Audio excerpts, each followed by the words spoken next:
It's funny how life sometimes waits for the exact moment you've convinced yourself you've moved on before it throws the past back in your face. Daniel Cross had spent 3 months convincing the world, and himself, that his divorce from Emily was nothing more than an unfortunate chapter, a closed book on a messy shelf.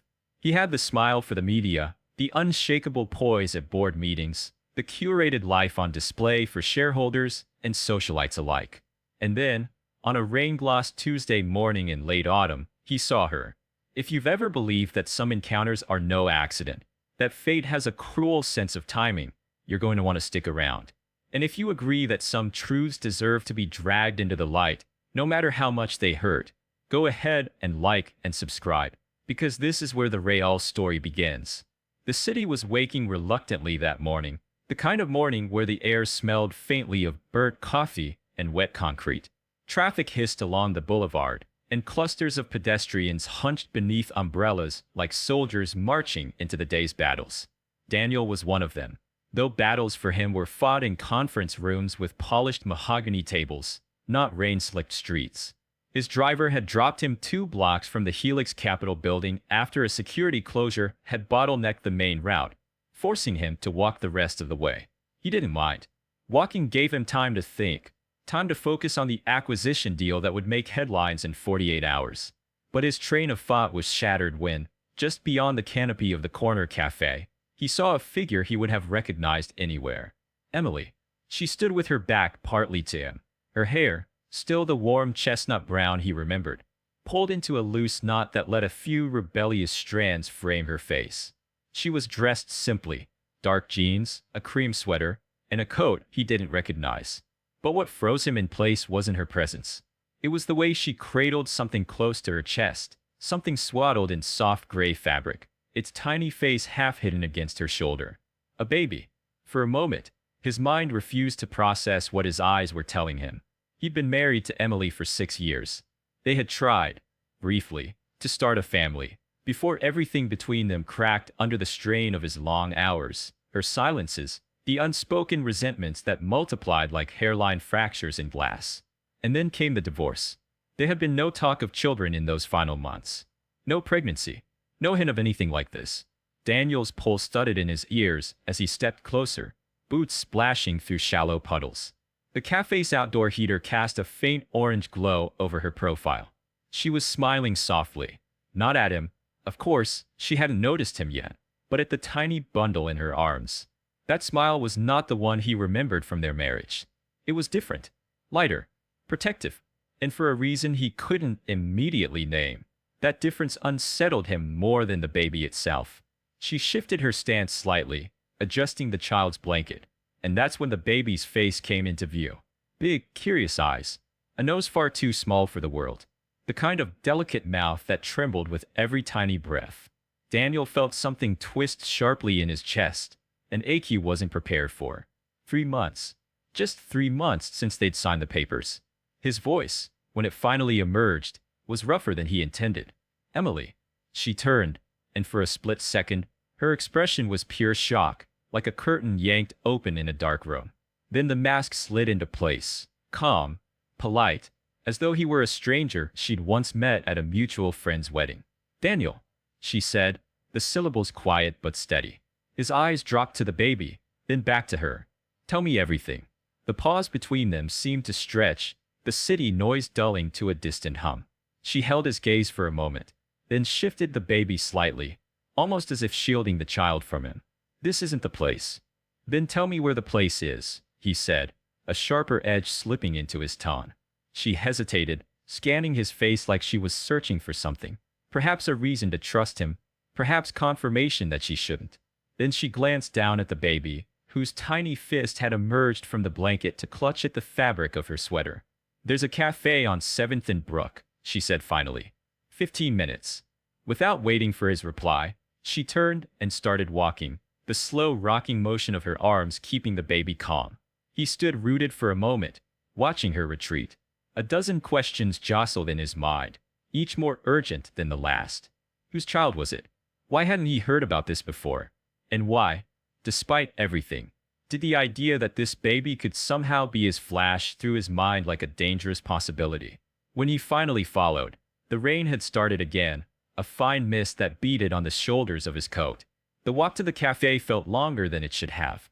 His thoughts churned, dragging him back through years of late nights at the office, unanswered texts from Emily. The way her laughter had grown rarer until it vanished altogether. He remembered the final argument. Her voice cold, his own sharp and defensive. Neither of them had said the words they truly wanted to say. And now, perhaps, it was too late. The cafe on 7th was one of those hidden gems only locals seemed to know, tucked between an old bookshop and a flower stall whose blooms spilled onto the sidewalk in an explosion of color. When he pushed the door open, a wave of warmth and the scent of cinnamon washed over him. Emily was already there, seated in a quiet corner, the baby nestled against her as though the outside world was something to be kept at bay. She didn't look up as he approached, only gestured to the seat opposite her. He slid into the chair, studying her face for clues. There was a faint tiredness in her eyes, the kind he'd seen on new mothers, but also something else, a wariness, as if she were bracing for impact. "Start talking," he said quietly. Her gaze flicked toward the baby before meeting his again. "Some things aren't as simple as you think, Daniel." "They never are," he replied. For a heartbeat, they simply looked at each other, the unspoken history between them thick as the steam rising from their untouched cups of coffee. Outside, the rain continued its gentle patter against the windows, but inside, the air seemed charged, the space between them a tightrope strung over a canyon of unanswered questions. And Daniel knew, without a shred of doubt, that whatever Emily was about to say next would change everything. The first thing Daniel noticed was the way Emily kept one hand curved protectively around the baby, even as she lifted her coffee cup with the other. It was a small, unconscious gesture, but it spoke volumes. That kind of reflex came from more than just maternal instinct. It came from living in a constant state of alertness. "You're staring," she said, setting the cup down with deliberate care. "I'm thinking," Daniel replied, "about the last 3 months, and the months before that." His voice was calm, but beneath the surface he was treading water against a flood of questions. "You didn't waste much time." Her eyes flashed, and he could see the bite of his words land. "This isn't about wasting time. And this," she glanced down at the sleeping baby, "isn't what you think it is." "Then tell me what it is," he said. "Tell me why, 3 months after our divorce, you're here holding a child I've never seen before.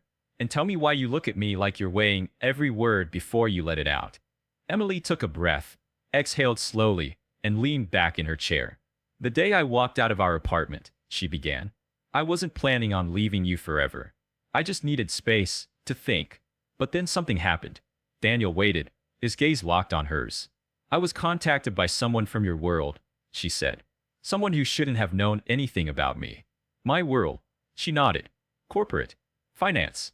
The kind of people who move in circles I never touched while we were married. They told me things about you, about deals you were involved in. And they said I was in danger because of it." He felt his jaw tighten. Danger from what? Her eyes darted to the cafe's window, scanning the street outside before returning to him. "From people who wanted leverage. And apparently, I was it. They said if I stayed away from you and kept quiet, I'd be safe. That's when I went to my sister's. And 2 weeks later, I found out I was pregnant." Daniel's breath caught. "Pregnant?" She nodded again, her grip on the baby tightening almost imperceptibly. "And before you say anything, I didn't tell you because I didn't know what was true. I didn't know if you were part of whatever they were warning me about.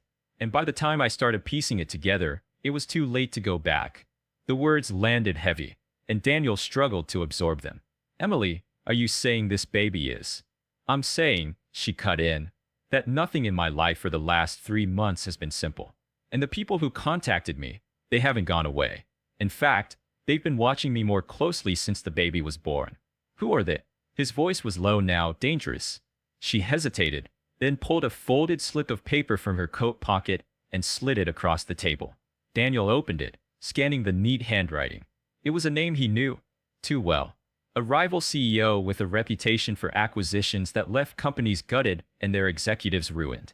Someone who had tried, and failed, to buy a controlling share of Helix Capital 2 years ago. He looked up sharply. "He's the one who contacted you?" Emily nodded. "And he's the one who told me not to tell you about the baby." Daniel leaned back, a cold realization settling in. This wasn't just about their failed marriage. This was about leverage. About someone using Emily and the child to gain an advantage over him. And the worst part was, it had worked. Emily, he said slowly, if what you're telling me is true, then you and this child aren't just in danger. You're targets. And the only way to change that is to stop playing by their rules. Her eyes narrowed. What does that mean? It means, he said, glancing once toward the street outside, that you come with me. Now, we leave here, we get you somewhere safe, and then we find out exactly how deep this goes. She shook her head. You think it's that simple? They know where I live, Daniel. They follow me here. The only reason they haven't made a move is because I've done what they told me. If I subtly disappear with you, they'll know I've broken whatever deal they think I agreed to. Daniel's mouth curved into something that wasn't quite a smile.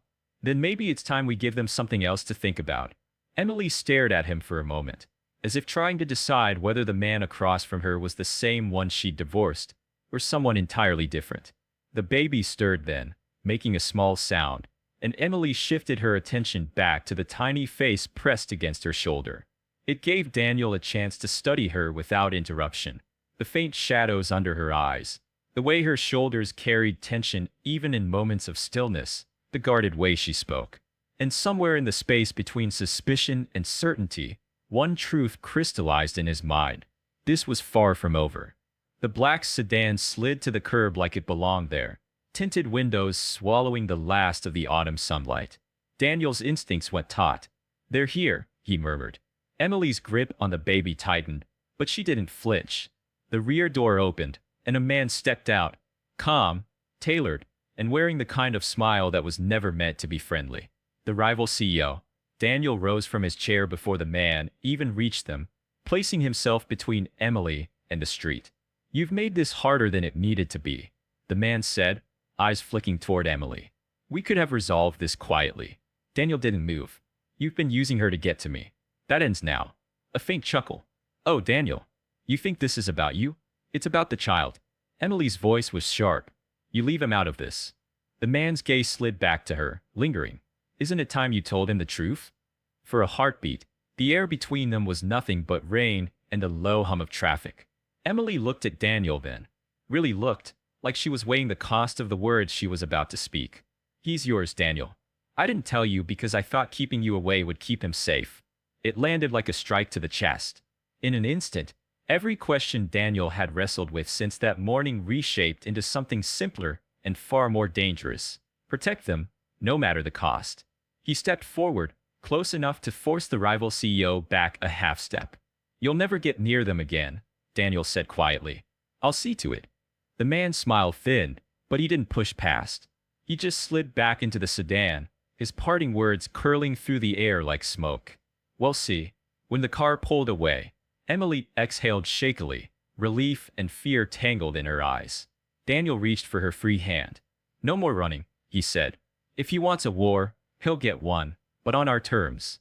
Emily searched his face, finding something there she hadn't in a long time. Resolve that wasn't for a business deal, but for her and the child in her arms. And for the first time in months, maybe years, Daniel knew exactly what mattered.